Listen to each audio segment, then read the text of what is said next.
देश के दिग्गज म्यूचुअल फंड्स में से एक हिलियस म्यूचुअल फंड के सीईओ दिनशो ईरानी साहब हमारे साथ कार्यक्रम में हो रहे हैं शामिल। दिनशो सर, गुड मॉर्निंग, बहुत बहुत स्वागत है आपका जी बिजनेस पर। सर, कितनी बधाइयाँ चाहिए आपको। मेरे पास बहुत सारी है, सेंसेक्स की भी है, निफ्टी की भी है, बैंक निफ्टी की है, ऑटो इंडेक्स लाइफ हाई पर है, मेटल इंडेक्स लाइफ हाई पर है, क्या नहीं है, और जोश भी। सर, बहुत बहुत बधाई, और उम्मीद करते हैं कि आप, आपकी टीम और आपके निवेशक आज बहुत खुश होंगे इस मार्केट को देखकर। अनिल जी, पहले तो धन्यवाद आपने शो पर आमंत्रित करने के लिए, वो भी इतने बढ़िया दिन पे कि जब लाइफ टाइम हाई बन रहा है निफ्टी का। बहरहाल मुझे तो ये लगता है ये एक ही एक छोटा पड़ाव है हमारी पूरी जिंदगी के लिए, आगे चल के और लाइफ टाइम हाई होंगे। और आपको, आपके दर्शकों को और आपकी टीम को भी बधाइयाँ इसके बारे में। तो सर, आपके मुंह में घी शक्कर और जो भी आपकी फेवरेट मिठाई हो उसका मिक्सचर, ये पड़ाव है। आगे चलते और नए नए लाइफ हाई देखने को मिलेंगे। लेकिन क्या कुछ बदला है 14 महीनों में, जिसकी वजह से सितंबर 2024 के बाद आज फिर से हम लाइफ हाई पर पहुंचे। आपको क्या लगता है, गेम चेंजर क्या है? जी, actually Anil ji, game changer तो ऑब्वियसली हमें जो सबसे बड़ा लगा वो यही लगा कि जो हमारे अर्निंग्स ग्रोथ थी, जो आज तक मतलब आप सितंबर से देखिए, सितंबर तो पहला ऐसा क्वार्टर था जब एक नेगेटिव अर्निंग्स ग्रोथ आई थी। उसके बाद में बिल्कुल ही एक फ्लैट लाइन हो गया था अर्निंग ग्रोथ का। लो सिंगल डिजिट वाली अर्निंग ग्रोथ हमें दिखती थी। तो आई थिंक वो एक था जो पूरा ओवरहैंग था। और दूसरा, हमारे वैल्यूएशन भी काफी स्ट्रेच हो गए थे, और ऑब्वियसली अर्निंग ग्रोथ नहीं आती तो वैल्यूएशन और स्ट्रेच लगते हैं। लेकिन ये सितंबर का जो पहला क्वार्टर था, जहां पे हमने देखा कि अर्निंग ग्रोथ बहुत ही जोरों की आई है। और एक एक रीजन तो ये भी था कि लास्ट सितंबर नेगेटिव बेस था, तो इसलिए थोड़ा बेस लो था। लेकिन फिर भी आप सोचिए कि एनएसई 500 जो कि सबसे बड़ा इंडेक्स है हमारा, उसमें अर्निंग्स ग्रोथ 15% थी। और उसमें अगर जो आप लार्ज कैप देखें, जो 100 स्टॉक है उनके, उसमें 10% ग्रोथ आई। मिड कैप की बात करें, जो 150 स्टॉक है, उसमें 25% की ग्रोथ आई थी। और जो स्मॉल कैप था, वो तो बिल्कुल ही जोरों की ग्रोथ, 37% ग्रोथ दिखाई उन्होंने स्मॉल कैप में। तो आई थिंक ये जो है एक बड़ा एक इंडिकेटर है आगे चल के क्या होगा उसके बारे में। और दूसरा अनिल जी, आप ये सोचिए कि जो लाइफ टाइम हाई है हमने जो अचीव किया है, वो प्योरली डोमेस्टिक मनी से अचीव किया है। फॉरेन फ्लो तो अभी भी हमें दिख नहीं रहे इतने बढ़िया, बीच में भी आते हैं लेकिन फिर से फिजल आउट हो जाते हैं। तो आई थिंक वहां पे भी आप देखेंगे कि उनको भी एक अर्निंग ग्रोथ की कंसिस्टेंसी चाहिए, जो मुझे लग रहा है ये दिसंबर क्वार्टर उसमें प्रोवाइड कर देगा। हमारे हिसाब से दिसंबर क्वार्टर की अर्निंग ग्रोथ एक मिड टीन्स, मतलब 14 से 16 के बीच में ऐसे अर्निंग ग्रोथ आनी चाहिए। आई थिंक वो ही एक एक्साइटमेंट बची है एफआईएस के लिए टू कम बैक इन। कि बिल्कुल, तो परफेक्ट नया लाइफ हाई पूरे स्टाइल से बनता हुआ आपके सामने। लेकिन सर, जैसा आपने कहा भी कि ये एक पड़ाव है, मंजिल नहीं है, यहाँ से हमें और आगे बढ़िया तेजी देखनी है।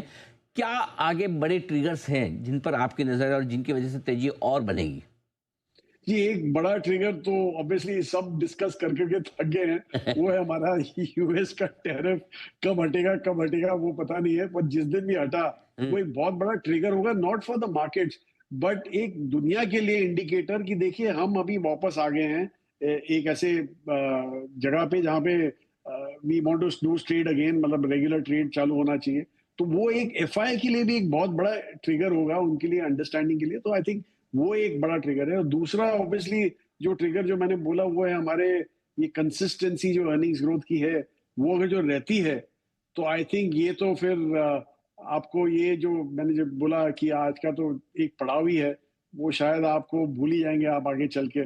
तो ये दो मेजर जो हैं वो आपको चाहिए। ऑब्वियसली इन्फ्लेशन लो है, उसको भी थोड़ा पिकअप होना पड़ेगा, क्योंकि आपको नॉमिनल ग्रोथ रेट दिखानी है। रियल ग्रोथ रेट आपकी अच्छी हो सकती है, लेकिन अगर इन्फ्लेशन नहीं है तो नॉमिनल ग्रोथ रेट नहीं होती है।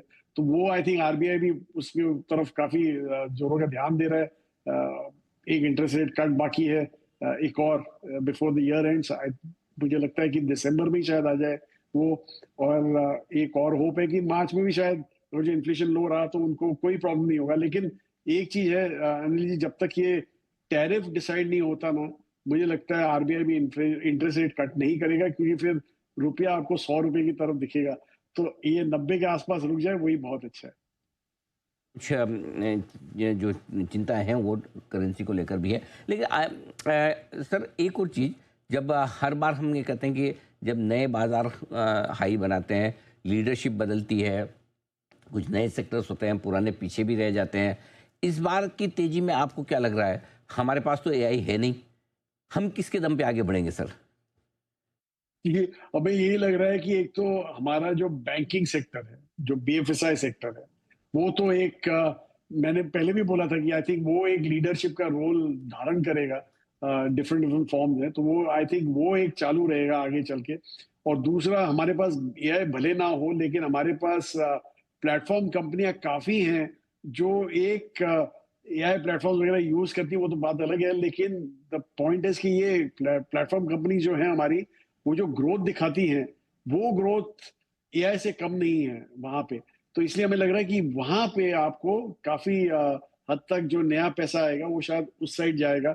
और फॉर्चुनेटली नई नई काफी कंपनियां ऐसी आ रही हैं जो प्लेटफॉर्म स्पेस में आपको दिख रही हैं। तो हमें लग रहा है कि ये एक बहुत ही एक्साइटिंग आपको दिखेगा आगे चल के। और दूसरा तीसरा सॉरी, हमारा consumption, I think export related आप भूल जाइए, कोई हमारी पहले भी स्टोरी नहीं थी, हमें चाहिए भी नहीं। हमें लगता है हमारी कंजम्पशन जो ग्रोथ है, इंटरनल कंजम्पशन ग्रोथ, वो ही आपको एक नए नए हाइट्स पे ले जाएगी, नए नए ऊंचाइयों पे ले जाएगी।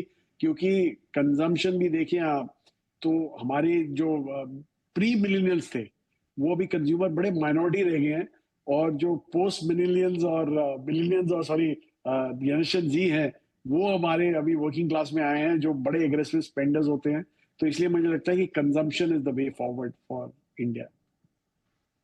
Okay, perfect. तो बीएफएसआई वो सेक्टर जो सदाबहार है और दिनशो सर का हमेशा से फेवरेट रहा है। और एक्चुअली देखा जाए तो निफ्टी को हाई, सेंसेक्स को हाई बनाने में सबसे ज़्यादा योगदान भी बैंकिंग सेक्टर का ही रहा है और वहीं से तेजी आती दिखी है। अब एक सवाल सर, आपके निवेशकों के लिए, हमारे दर्शकों के लिए, जो म्यूचुअल फंड इन्वेस्टर्स हैं, पैसा लगा कर बैठे हैं, मैं सुबह से कह रहा हूँ कि 14 सालों का नहीं, 14 महीनों का वनवास खत्म हुआ है लाइफ हाइक में वापस आने में।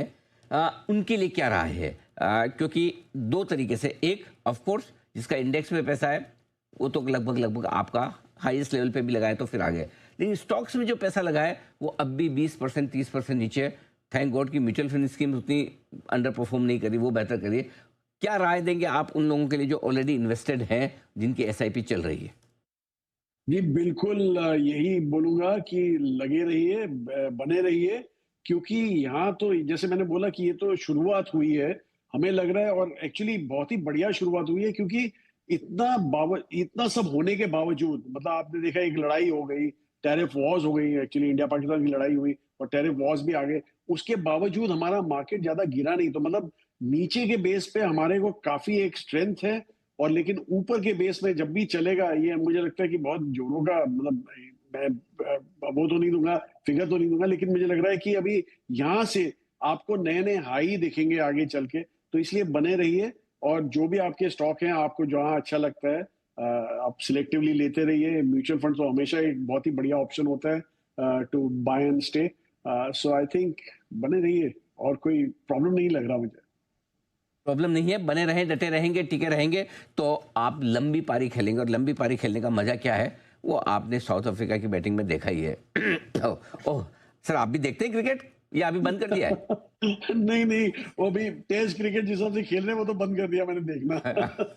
तो सर एक बार जरा समीर सर को भी फोन करके पूछना ना उनके क्या हाल है। उनकी क्रिकेट विकेट परमानेंट बंद किया है, उन्होंने भी टेम्परेरी छोड़ा है आपकी तरह। सर भी बड़े क्रिकेट फैन है ना समीर सर। हाँ, वो तो मैच देखने कहाँ से कहाँ पहुंच जाते हैं। आई होप कि गुवाहाटी ना गए हो बस। नहीं नहीं।